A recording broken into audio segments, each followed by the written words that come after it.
ગીર પૂર્વ વન વિભાગ ધારી હેઠળના જસાધાર ગામમાં વિશ્વ પર્યાવરણ દિવસની અનોખી રીતે ઉજવણી કરવામાં આવી હતી. ડીએસએફ વિકાસ યાદવના માર્ગદર્શન હેઠળ રેન્જ ફોરેસ્ટ ઓફિસર એલબી ભરવાડે કાર્યક્રમનું આયોજન ગોઠવ્યું હતું. નમસ્કાર મિત્રો, હું છું રિપલ વાઢેલ અને તમે જોઈ રહ્યા છો વોઇસ ઓફ ગીર સોમનાથ.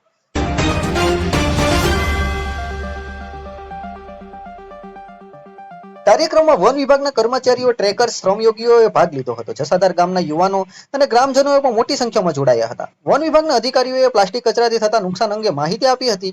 અધિકારીઓએ સમજાવ્યું કે પ્લાસ્ટિક કચરો ખેતી માટે નુકસાનકારક છે, તે પશુધન અને વન્યજીવો માટે જોખમી છે. પ્લાસ્ટિક જમીનમાં પણ પાણીના ઉતરાણને રોકે છે. નદી નાળામાં વહી જતો પ્લાસ્ટિક કચરો જળાચરો અને જીવોને પણ હાનિકારક છે. ગ્રામજનોએ પ્લાસ્ટિક કચરો જ્યાં ત્યાં ન ફેંકવાનો સંકલ્પ લીધો છે. તેઓ અન્યને પણ આવું કરવા રોકશે. દરેક ઘરમાં પ્લાસ્ટિક કચરો અલગથી એકત્રિત કરી યોગ્ય સ્થળે નિકાલ કરવાનો નિર્ણય લેવાયો છે. જસાધાર ગામને પ્લાસ્ટિક મુક્ત બનાવવા માટે ગ્રામજનોએ શપથ લીધો છે. આ અભિયાન અંતર્ગત ગામમાં વૃક્ષારોપણ કરવામાં આવ્યું હતું.